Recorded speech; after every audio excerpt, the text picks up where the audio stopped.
wabarakatuh. Di sini saya akan mempresentasikan tentang desain interaksi dan proporsional desain.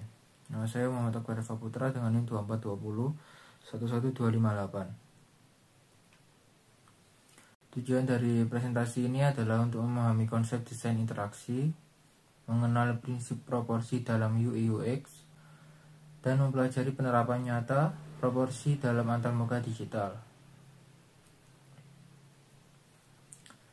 Yang selanjutnya adalah pengertian desain interaksi. Desain interaksi atau interaction design itu adalah proses menciptakan produk digital yang memungkinkan pengguna berinteraksi secara efektif, fokus pada bagaimana pengguna berperilaku, bukan hanya tampilan. Jadi desain interaksi ini merupakan sebuah proses yang cukup krusial dalam menciptakan produk digital. Fokus utamanya bukan hanya pada tampilan visual semata, melainkan bagaimana pengguna dapat berinteraksi dengan produk tersebut secara efektif dan efisien. Hal ini melibatkan pemahaman mendalam tentang perilaku pengguna, kebutuhan mereka, dan bagaimana merancang antarmuka yang intuitif dan mudah digunakan. Tujuan utamanya adalah untuk menciptakan pengalaman yang mulus dan memuaskan bagi pengguna. Yang selanjutnya adalah komponen desain interaksi. Komponen desain interaksi ini ada 5. Yang pertama adalah kata atau word. Jadi pilihan kata atau teks yang digunakan dalam antarmuka sangat penting untuk memberikan informasi yang jelas dan ringkas kepada pengguna. Yang kedua adalah representasi visual atau visual representation. Ini mencakup elemen grafis, icon, gambar, dan tata letak yang mempengaruhi tampilan visual produk. Yang ketiga adalah objek fisik atau physical object. Dalam konteks digital, ini bisa merujuk pada elemen antarmuka yang dapat disentuh atau dioperasikan oleh pengguna, seperti tombol atau slider. Yang keempat adalah waktu atau time duration. Ini merupakan aspek waktu berkaitan dengan durasi interaksi, animasi, transisi seperti itu, dan bagaimana elemen merespon tindakan pengguna.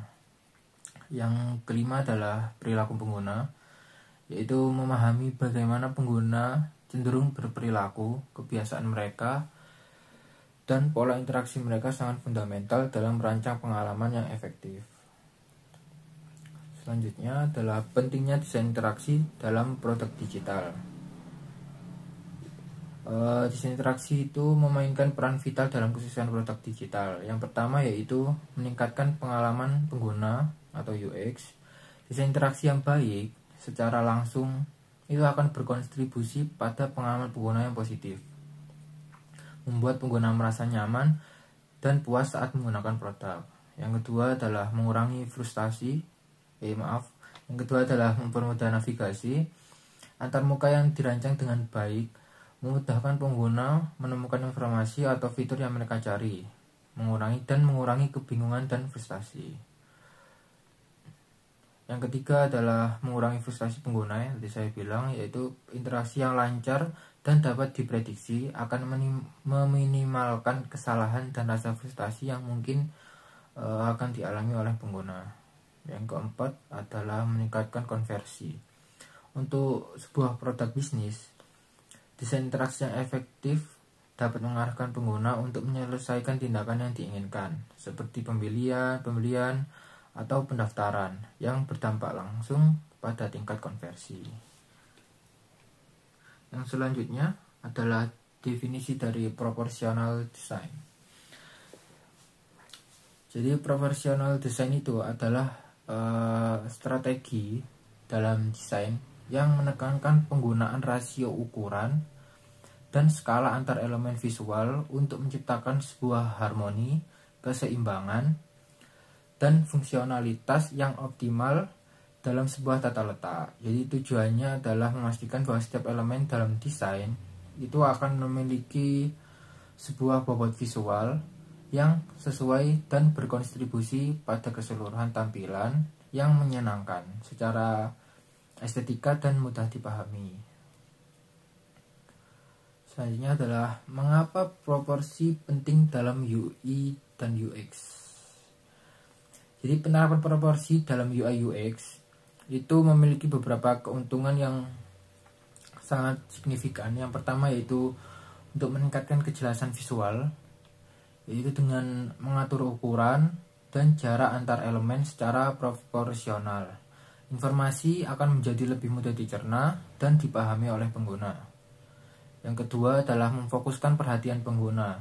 Proporsi itu dapat digunakan untuk mengarahkan mata pengguna ke elemen-elemen paling penting dalam antarmuka. Yang ketiga, menciptakan keseimbangan dan estetika. Proporsi yang tepat itu akan menghasilkan sebuah tata letak yang seimbang dan menarik secara visual, meningkatkan estetika keseluruhan produk digital. Yang keempat adalah mempercepat pemahaman informasi. Ketika elemen-elemen disajikan dengan proporsi yang logis, pengguna dapat memproses informasi dengan lebih cepat dan efisien tentunya.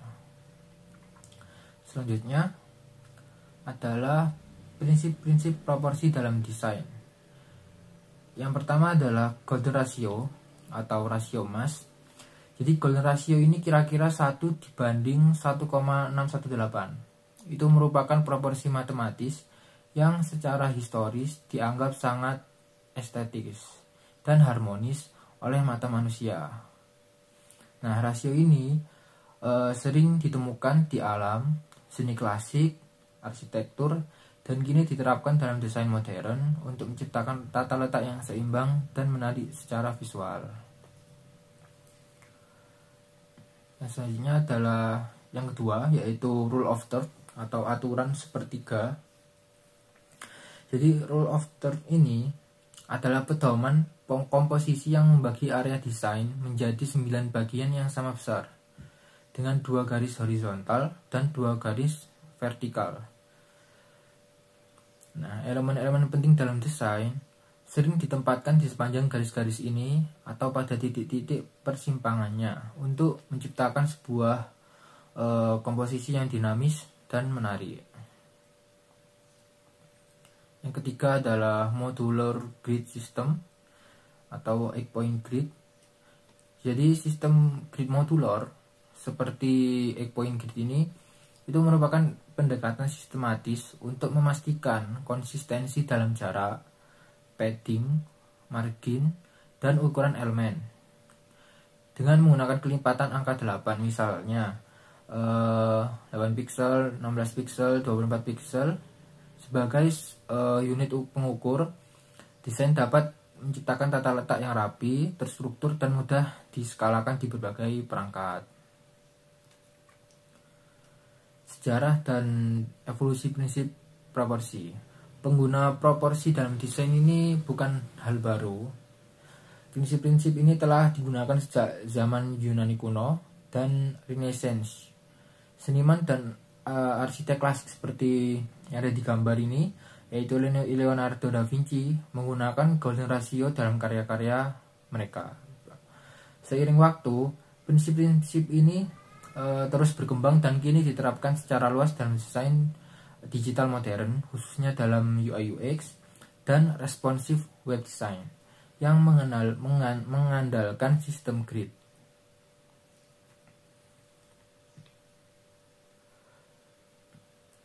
Yang selanjutnya adalah peran proporsi dalam menjaga keseimbangan visual.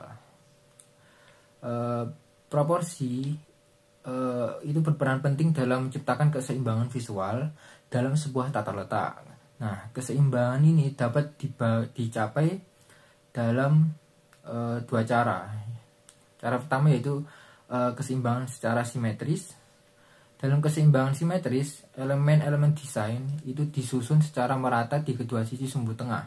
Tata letak ini cenderung lebih stabil, formal, dan terstruktur.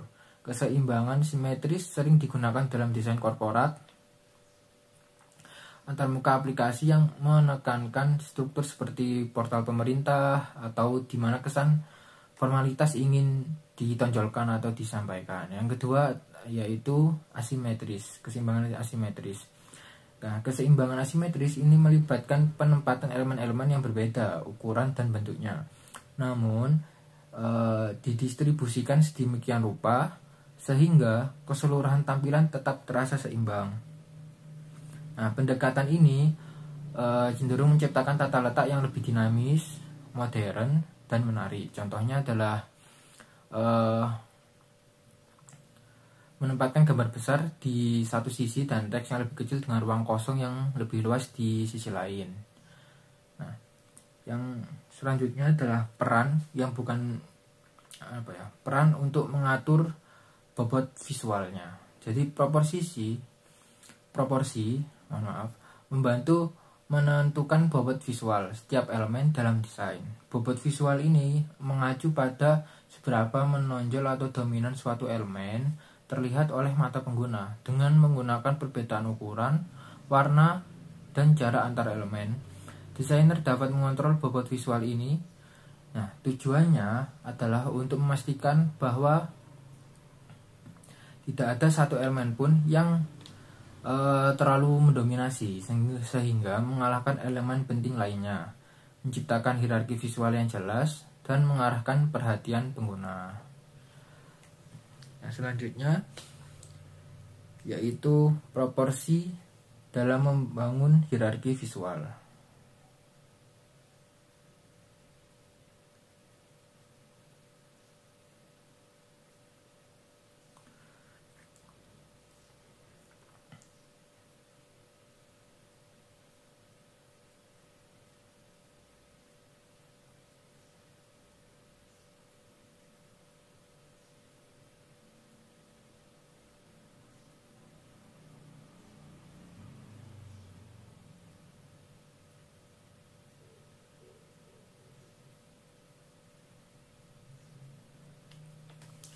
Jadi yang selanjutnya ini adalah ruang kosong atau white space.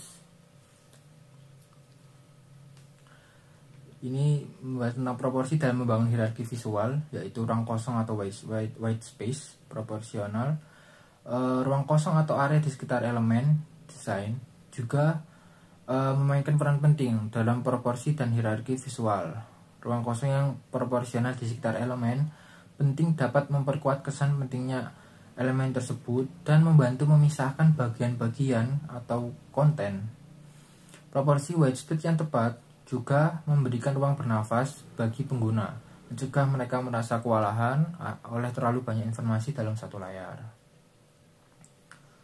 Contoh kasusnya adalah pada halaman checkout, judul alamat pengirim itu tampil lebih besar, teks penjelas lebih kecil, dan tombol lanjutkan dominan di bawah. Jadi hierarki jelas, fokus pengguna terbimbing secara visual. Selanjutnya, proporsi dalam tipografi. Proporsi dalam tipografi itu berkaitan dengan bagaimana ukuran font, jarak antar baris, dan line spacing. Kemudian ada juga margin atau padding teks juga diatur. Proporsi yang tepat dalam tipografi akan meningkatkan keterbacaan dan estetika teks. Contoh, rasio proporsi umum adalah menggunakan ukuran font 24 atau untuk judul dan 18 untuk subjudul dan 14 untuk isi teks. Selanjutnya yaitu proporsi dalam icon dan gambar. Ketika menggunakan icon dan gambar dalam sebuah desain, sangat penting untuk memastikan bahwa ukuran proporsional terhadap elemen lain, terutama teks. Icon harus cukup besar untuk dikenali, tetapi tidak terlalu besar sehingga mendominasi tata letak. Nah, demikian pula gambar harus diintegrasikan dengan proporsi yang tepat agar tidak mengalahkan elemen lain dalam antarmuka, seperti yang terlihat dalam tata letak feed media sosial atau kartu produk. Selanjutnya yaitu mengenai responsive design dan grid. Dalam era digital saat ini, desain harus adaptif terhadap berbagai ukuran layar. Responsive design dan penggunaan sistem grid sangat penting dalam konteks ini. Menggunakan sistem grid seperti 12 kolom grid atau 8 point spacing itu akan membantu desainer menciptakan tata letak yang konsisten dan proporsional di semua perangkat, mulai dari desktop hingga ponsel. Tujuannya adalah untuk memastikan keterbacaan dan pengalaman pengguna yang optimal terlepas dari perangkat yang digunakan.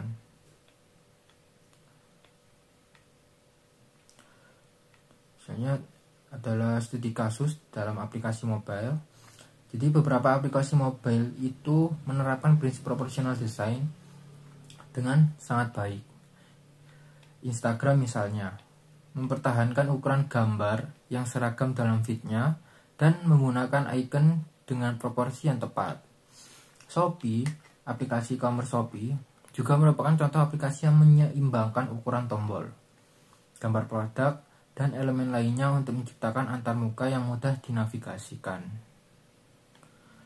Selanjutnya, yaitu studi kasus mengenai website. Website ternama juga seringkali menjadi contoh penerapan proporsional desain yang efektif. Contohnya apple.com. Ini dikenal dengan penggunaan judul yang besar dan ruang kosong yang luas untuk menciptakan tampilan yang bersih dan berfokus. Yang kedua adalah medium.com, menonjol dengan proporsi teks dan gambar yang sangat tertata, membuat konten mudah dibaca dan menarik secara visual. Selanjutnya yaitu kesalahan umum dalam proporsi. Dalam penerapan proporsi, beberapa kesalahan umum sering terjadi, antara lain yaitu teks terlalu besar atau kecil, ukuran font yang tidak proporsional itu akan mengganggu keterbacaan. Yang kedua yaitu elemen tidak proporsional antar device. Jadi desain yang tidak responsif itu menyebabkan elemen terlihat tidak proporsional di layar yang berbeda. Yang ketiga overcrowded atau menempatkan terlalu banyak konten dalam satu layar tanpa mempertimbangkan ruang kosong yang memadai.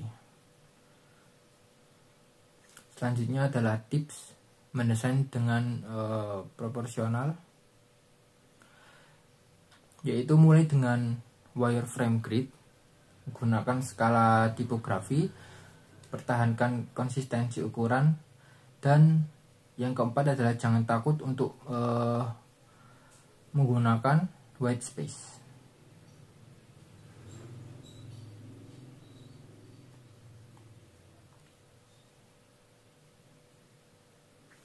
Selanjutnya yaitu tools untuk bantu desain profesional. Yang pertama ada Figma, Adobe XD, Sketch, dan plugin Grid Spacing Golden Ratio Calculator.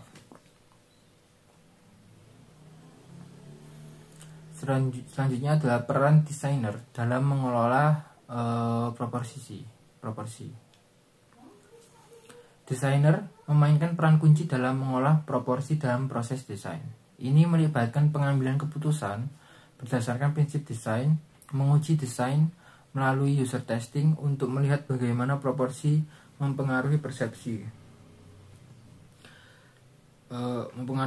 pengguna, dan bekerja sama dengan developer untuk memastikan bahwa proporsi yang dirancang dapat diimplementasikan dengan akurat. Selanjutnya yaitu keterkaitan proporsi dengan UX research. Proporsi itu memiliki keterkaitan erat dengan UX research.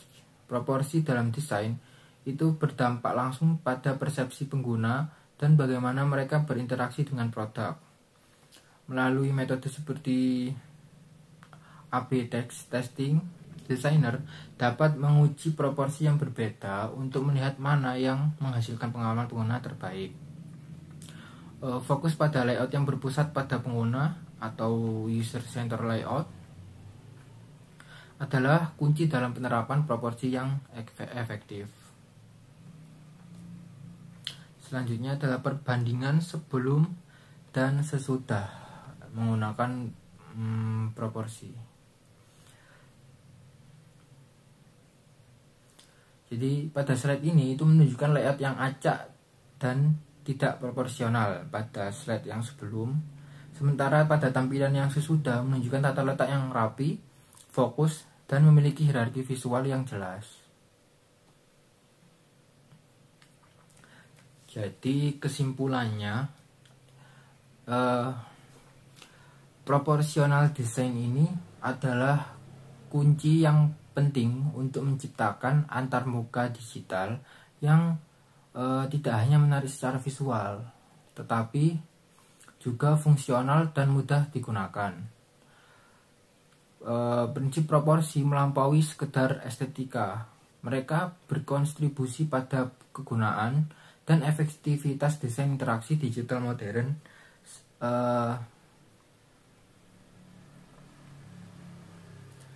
Seperti itu. Selanjutnya daftar pustaka.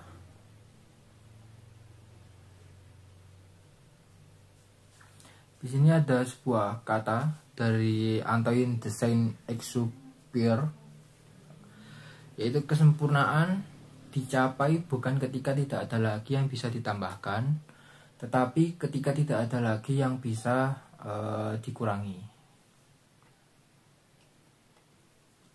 Terima kasih.